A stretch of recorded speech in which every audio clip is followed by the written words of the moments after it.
You are listening to 1252 Sports Entertainment. Parental discretion may be advised.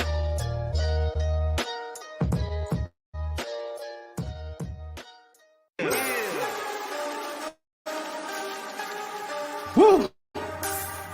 It's about that time. FatMike Chicago Sports. Yeah. Finally here. Shot City Sports is right here. Updates on news, get it here. The rumors, cause we keep it real. Sit back, relax, sugar beer, one of them nights. Hey, this is Carmen DeFalco from ESPN Chicago, and you're listening to the FatMike Sports Show. Hey, this is Dave Brisker from CBS Sports, and you're listening to the FatMike Chicago Sports Show. Hi, this is Jesse Rogers from the FatMike Chicago Sports Show. Hey, everyone, I'm Scott Merkin, the longtime White Sox beat writer for MLB.com and proud graduate of the University of Michigan. You're listening to me on the FatMike Chicago Sports Show. This is Chuck Armstrong, and you are listening to the FatMike Chicago Sports Show. It's the best. Hey, what's up? This is Greg Braggs Jr. from Braggs in the Stands, and you're listening to my guys on the FatMike Chicago Sports Show. Boom! Hey, everyone, Fred Huebner from ESPN 1000. Great to be on the FatMike Chicago Sports Show. I'm Dan Zaborski, senior writer for Fangraphs, and you're listening to FatMike Chicago Sports Show. I'm JJ Stankovich from NBCSportsChicago.com and the Undercenter podcast, and you are listening to the FatMike Chicago Sports Show. Hey, Sparkle, you know what I listen to? It's the FatMike Chicago Sports Show with my guy, Fat Mike. Did you listen anywhere else? No shot. Listen to Fat Mike, the best.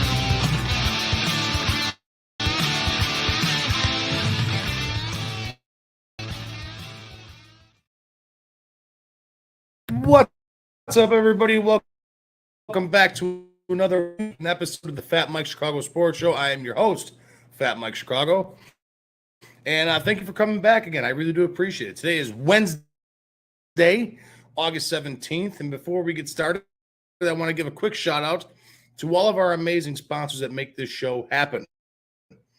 The sponsors are Nick and Ivy Brewing in downtown Lockport. We have Jonathan Darren at the Coldwell Baker Real Estate Group team out in Homer Glen.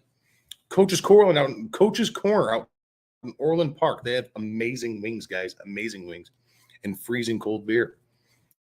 Fozzie Football, which is the best tailgate game around. Make sure you guys are playing your Fozzie Football. We got the Megaplex out in Homer Glen.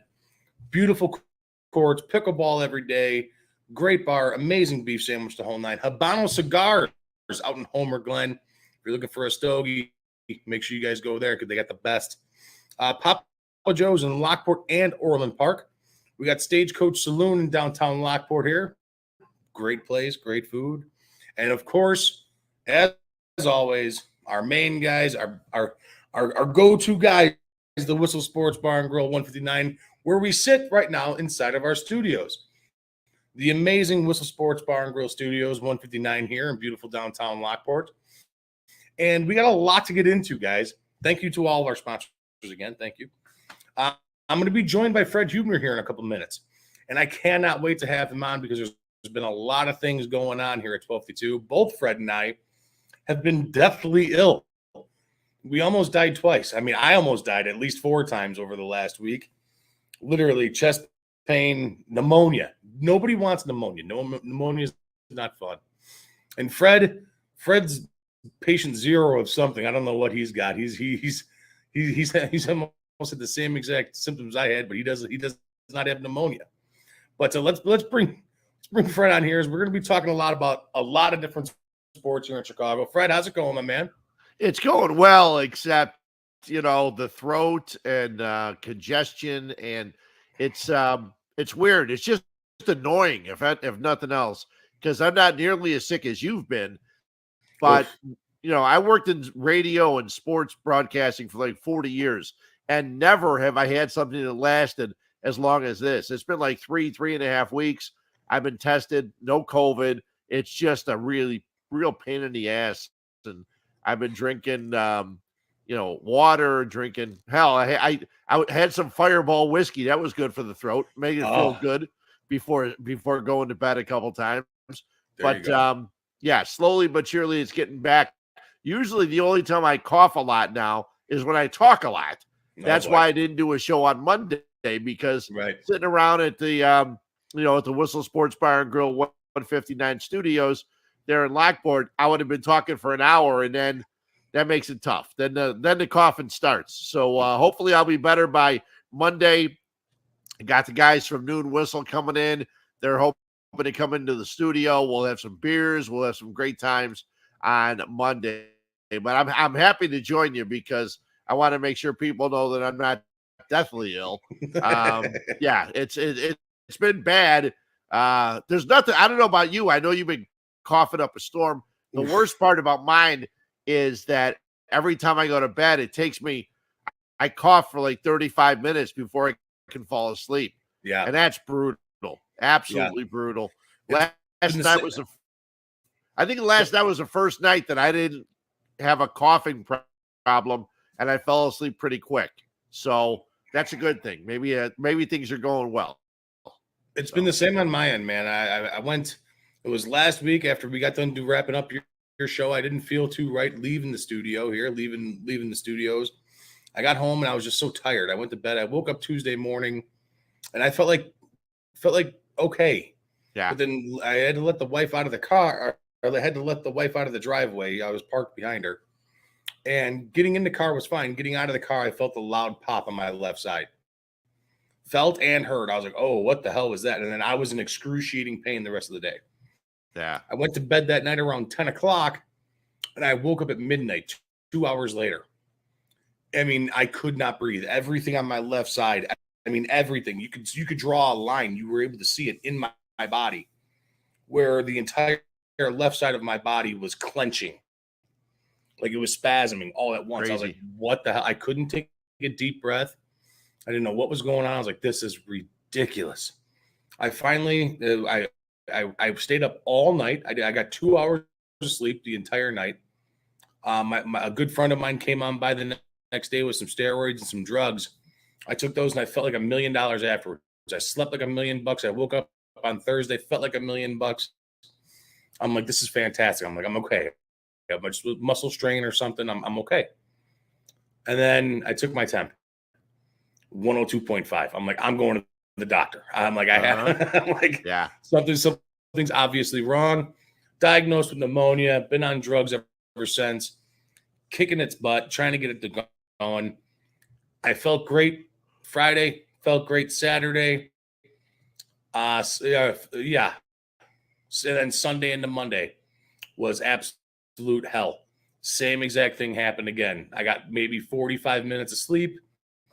Entire clenching on my left side again. I mean, where you could see it. I mean, I've never seen anything like it, Fred. I mean, it looked like, when you could tell, like, what the difference between the two oceans. You ever seen that line? Yeah. Yeah. All right. That's exactly what it looked like in the middle of my body. This half was just all fat and slabby. This side here was just all tight, looking like I worked out and was electrocuted, like electric shock therapy. It was bad. Yeah. I'm like, oh my God. Could not catch my breath. I mean, it was miserable. I told my wife's like, I don't know what you want me to do. I'm like, give me the gun. Yeah, I know. Like, seriously, it was that bad. And then finally I called the doctor. She put me on a muscle relaxer, and I've been okay since. The inhaler's been doing well. I'm on every drug underneath the sun, it seems like. Yeah. For this, I'm on not amoxicillin, a Z-Pack, inhaler, and a coughing suppressant, and then Tylenol, and then so many other things. It's like I was on prednisone, and oh my goodness, and that's what I've been. I did 10 days of amoxicillin, and then 6 days of a Z-Pack. So for 16 days, I've been on meds from the doctors, and like slowly but surely, it's getting better. So I'm hoping to be better, so I can sit and watch the Bears on Thursday. I'll watch them anyway on a Thursday night. But yeah, so I had a chance to go to practice last week, and I was able to get through that. So that was good, and we can talk about that too. But yeah, I'm getting better. We're both getting better. We're both here, so that's a good thing. Slowly but surely. Yes, we are both getting better. So we got some. Before we touch on the Bears, I mean, we all know we're going to have a long conversation about the Bears. There is still baseball playing in town, and our Chicago White Sox here. Well, your Chicago White Sox are playing really damn good ball right now. Went on a 5-game win streak. Got themselves within 1 game out of the race behind the Guardians and evened up and squared up with the Twins. The last 2 games, Fred, have been absolutely amazing. Oh, I mean, we got the comeback with Cueto, with Moncada leading it off in the 8th again, getting a little bloop single, pushing the White Sox ahead. Cueto pitching out of his mind. Yep. And then last night, the matchup was about all matchups. Verlander and Cease both dealing back and forth a little bit. Both look shaky to start, and then they both kind of settled down. Cease pulled after the 5th. Verlander made it to the 7th. It was just a rough game. Are the Sox making you believe now again, or are they still fakers? They're still really boring. I mean, I know they've won the last 2 games, but for the first 6 or 7 innings of the game, my God, talk about yawners. And then they step it up. You can't keep doing that. You can't keep giving up leads and then having to come back in each and every game. It's brutal. Johnny Cueto was amazing the other day. Just went out there and just shut things down, and that was awesome. Dylan Cease has to be able to go more than 5 innings. I mean, I know he's pitching very, very well, but he's got to get past the 5th. Both he and Verlander give up 3 earned runs. So, basically they matched each other. But like you said, Verlander went a couple more innings. He's a little more wily and, seasoned than a Dylan Cease is. But, I mean, Moncada is a guy that we expect to go deep, hit home runs, drive the ball. And he hits 2 bloops to center, a line drive on Monday. And then a little blooper that falls in on Tuesday. And, hey, they all count. And thank goodness, because they needed them. The bullpen's been coming through, too. Jimmy Lambert, Ruiz, all these guys. Velasquez came back. And the last 2 days, it's so much fun watching Liam Hendricks when he's pitching well, because he is just a beast. I like that Lance Lynn's getting better. So it seems like things are all starting to come together. There's a good chance that maybe even tonight we might see Luis Robert either today or tomorrow back in the lineup. And who knows, TA will be still a couple of weeks away. So, maybe they get to the postseason, they get everybody healthy and make an interesting run. We'll have to wait and see.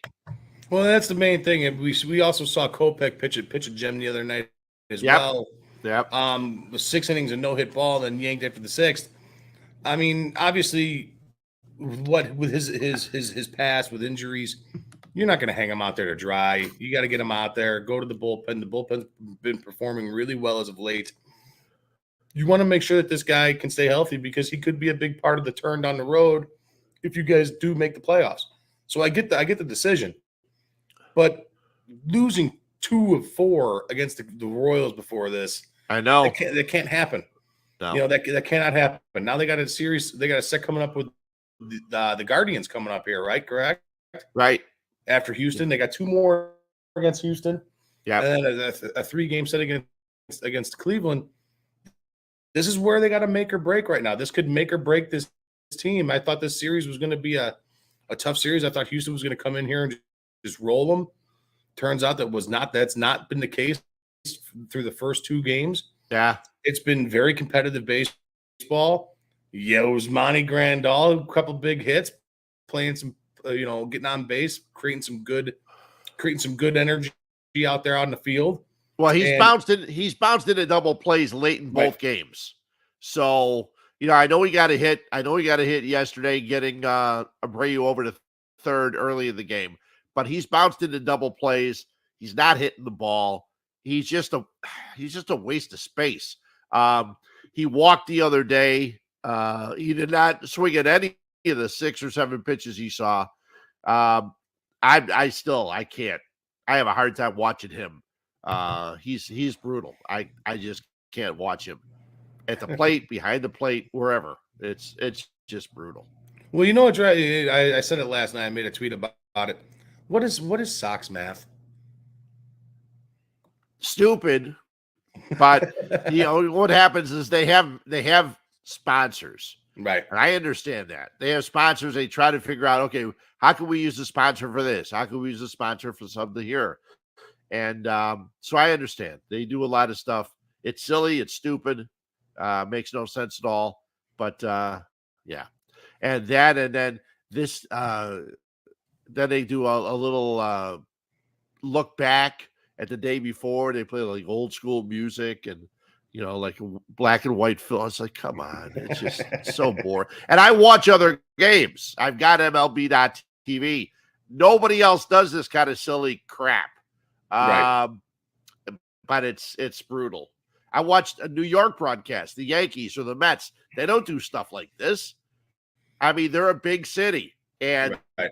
Here we got the White Sox, and I can't watch the Marquee broadcast just because I can't get Marquee with the service I have right now. But I know the people don't like them. We have Mark Giangreco on a couple of weeks ago, and he was ripping Marquee, and rightfully so, from what I understand. But yeah, I'm not a fan of Sox math. But the games are good.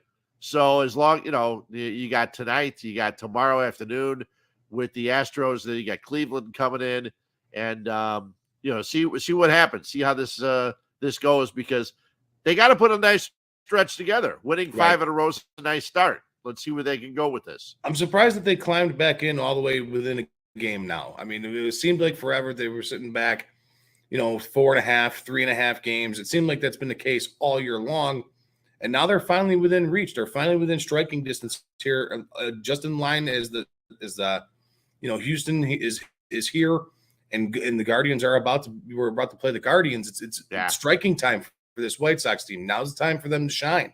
Yeah. And there's been reports saying that Cueto, kind of called out people. I don't know how necessarily true that is, but the rumors are is that Cueto stood up and said, "Hey guys, there's no fire in this locker room. We got to get ready to rock and roll." Yeah. I've been in this league. We've been here before. I've been here before. We got to get this rolling. I don't know how much of that said is true, but Giolito says, "Hey, it worked." Guys are coming through now. Gavin Sheets, big hit last night down the right field line. You have Andrew Vaughn still. I mean, yeah, he made the hiccup, but he's been playing hot with the bat. He's been hitting the snot out of the ball. There's so many aspects with this team right now that if everything starts gelling right, they could be a dangerous team down the stretch, but it all has to come together. Well, and the pitching too. I mean, Giolito, we didn't mention Giolito. I mean, you mentioned him talking, but his pitching has gotten better over the last couple of weeks. Like I said, Lance Lynn, who was a guy that didn't have much training, spring training and things like that. Their starting rotation starting to get the job done. They're going 5, 6, sometimes 7 innings. Johnny Cueto just goes out there and rolls. That's nice. And as you mentioned, with the bullpen and with Graveman, who knows what's going on with Kelly? He's been really hard to figure out this year. But with Graveman and Hendricks, they've got the situation. They've got everything set. Now let's just see how they can play down the stretch now in the last month or two. Right. Well, let's hope the Sox can bounce back and get another one tonight, and hopefully they could slip up and maybe tie up with the Guardians or something like that. I mean, let's hope. This team on paper at the beginning of the year, everybody had them earmarked for a division win, and it's been a struggle for them all season long. It's been 5 months now just playing easy 500 baseball. They got to get it going. Well, one thing I've been saying for the last several weeks is it didn't really matter if they made the postseason because they weren't going to be able to beat the Yankees or the Astros. Well, they beat the Astros the first 2, and the Yankees are playing like crap since the All-Star game. Right. The Yankees are struggling. They're having problems. They're not hitting the ball. Their starting pitch is not doing well. So who knows? You get into the postseason, maybe you can knock off a team like the Astros or the Yankees. They would both get buys. First you got to get through some of the other teams. And, Toronto's not easy to get through. Tampa Bay is not easy. The Baltimore Orioles right now have that last playoff spot, or had that last playoff spot the other day in the wild card. And they're a team that's up and coming and playing hard. So it's not going to be easy getting to the Astros or the Yankees. So, if the White Sox get there, it's going to be very, very tough. It's going to be, very tough to get to and advance in the postseason. But especially because those teams will have the home team advantage. That's a big thing too. Home team. I don't know. I think home team plays a huge part in momentum in a series and how things shape out in a series. You're going into somewhere like Yankee Stadium or somewhere like Houston where it's loud as can be. Those are tough places to play. Those are extremely tough places to play. Yeah. Those guys know. I mean, Yankee Stadium, it's pretty much the baseball field, but Houston has little nicks and corners and stuff like that where you could lose a ball. Yeah. And the nice thing is the Sox are starting to play better at home. They were brutal all year long where they played better on the road than at home. They're starting to play better. If they win their division, they will have home field for that 3-game series. Right. So, and that's for most people figure that's the way that they would make the postseason is winning the Central. Right. So hopefully you win the Central, you go from there, you get the 3 games at home at Guaranteed Rate Field, do a blackout, do whatever the hell you got to do. The fans will go crazy. I was a little disappointed they only had 18,000 on Monday. I think they had 23,000 last night. You got Cease and Verlander. You only have 24,000. Right. That's crazy. The weather's been awesome. It's been perfect. But I think a lot of White Sox fans have really been frustrated with the way things are going this year. And myself included. It's been very, very difficult to watch. They haven't been an exciting team. It was nice to see Yoan Moncada have some enthusiasm when he got to first base last night. With the fist pumps and everything else. You don't see much enthusiasm from this team. And it was nice to see from Moncada. Hopefully it continues over the next couple of weeks. Yeah, it's gonna be a fun stretch to see what they can do, see what they can overcome, and see how it all comes about for this team because they're right in the thick of it right now, and they have to keep on pushing forward. Fred, really quick before we hop on to some Cubs stuff and start hopping in the Bears, I do want to take a quick little break and give a couple words to our awesome sponsors here. Cool. Because without these sponsors, we're not able to do all this. That's right. So guys, we'll be right back in just a minute. You guys hang tight. We'll be back in 3 minutes.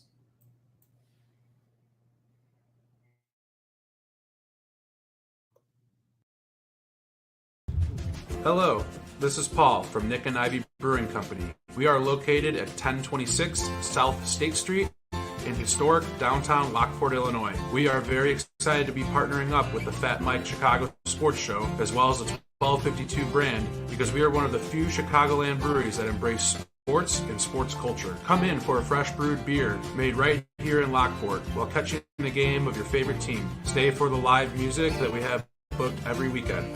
Or just come for a cozy atmosphere to enjoy a good conversation with a friend, loved one, or complete stranger. Nick and Ivy makes you feel right at home no matter what the occasion is. Follow us on Instagram and Facebook by searching for Nick and Ivy Brewing Company. Visit our website for our up-to-date tap list or to go shopping on our online store at nickivybrewing.com. That's NIKIVY brewing.com. Come in today for a fresh brewed beer born and raised in Lockport, Illinois. Hi, I'm Jonathan Darren, licensed real estate broker with Coldwell Banker Real Estate Group in Homer Glen. Are you looking to buy or sell? Have you been disappointed in the past? The Jonathan Darren team with Coldwell Banker Real Estate Group focuses on providing you with a concierge level of service during the process of buying or selling. We are a service-oriented team with a fresh and professional approach to selling real estate. Our goal is to combine knowledge, skills, and passion to exceed our clients' expectations.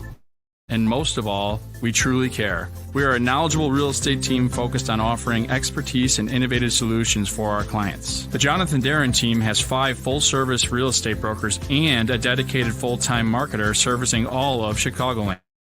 We will customize a detailed plan around your timeline for a sale, purchase, investment, estate, or other needs. Real estate estate transactions can be stressful, but don't need to be. Let us handle it for you. Visit our website, homesbyjdt.com, or call 708-308-1938 today. Expect better in real estate. Choose the Jonathan Darren team. Hey, this is your girl Ruby from Habano Cigars in Homer Glen, Illinois. We are the best cigar lounge around. From Davidoff exclusives to anything Placencias, from rare Opus X's and everything in between. We literally have it all. And if it's not here, we'll get it for you. Here at Habano Cigar Lounge, we host amazing and exceptional events on the last Thursday of every month. That includes free food, raffles, prizes, and giveaways. We're open from 9 a.m. to 10 p.m. Monday through Thursday, Friday and Saturday, 9 to 11, and on Sunday, 10 to 10 p.m. Again, we are located at 133 West 143rd in Homer Glen, Illinois, so drop by and give us a call today, 708-590-6473. Habano Cigars, Homer Glen. It's a vibe. It's a vibe.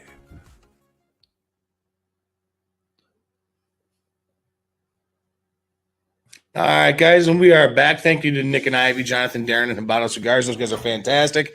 Thank you guys so much for being sponsors of 12 to 2, the Fat Mike Show, Fred Huber Show, and all the shows. Well, that's why we got to get healthy so that we can get into Nick and Ivy and start drinking more beers. I know, right? We haven't been there in the last couple of weeks. I'm sure Paul's noticed that.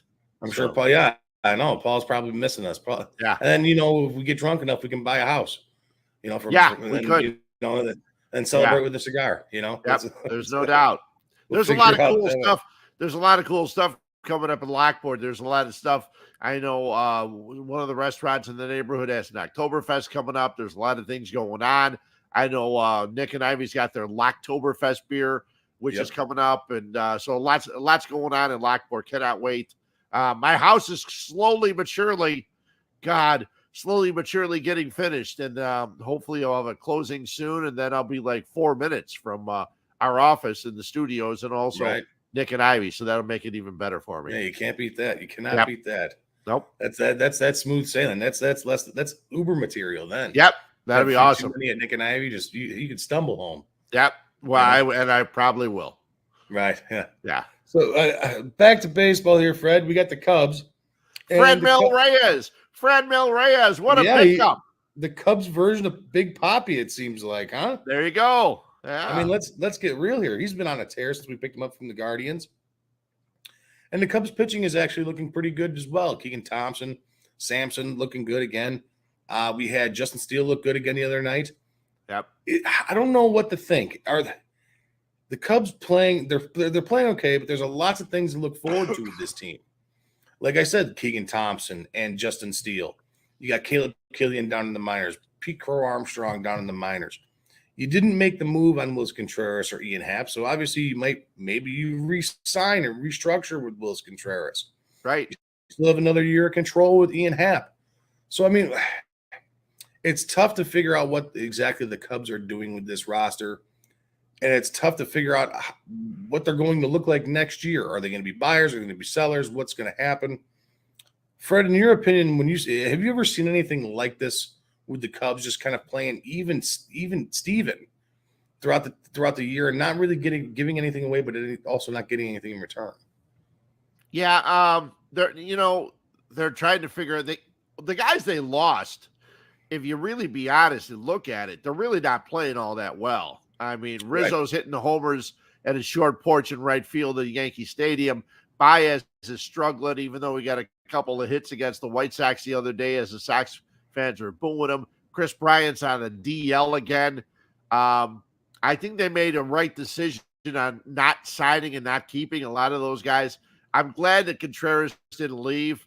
If I'm the Cubs, that's the first thing I do when I look to next season, to sign him and keep him here for a while.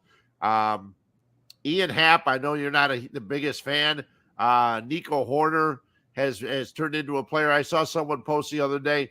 Actually, I think it was Paul from Nick and Ivy. Right. Posted how Nico Horner is the best position player in Chicago.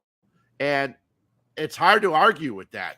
Nico Hoerner's played very, very well this year. And like you mentioned, these young pitchers who wouldn't have gotten an opportunity in years past, and now they're getting a chance to pitch and hone their skills at the big league level. So I'm not saying they're going to be a pennant contender next year, but I don't think it's necessarily the worst thing in the world.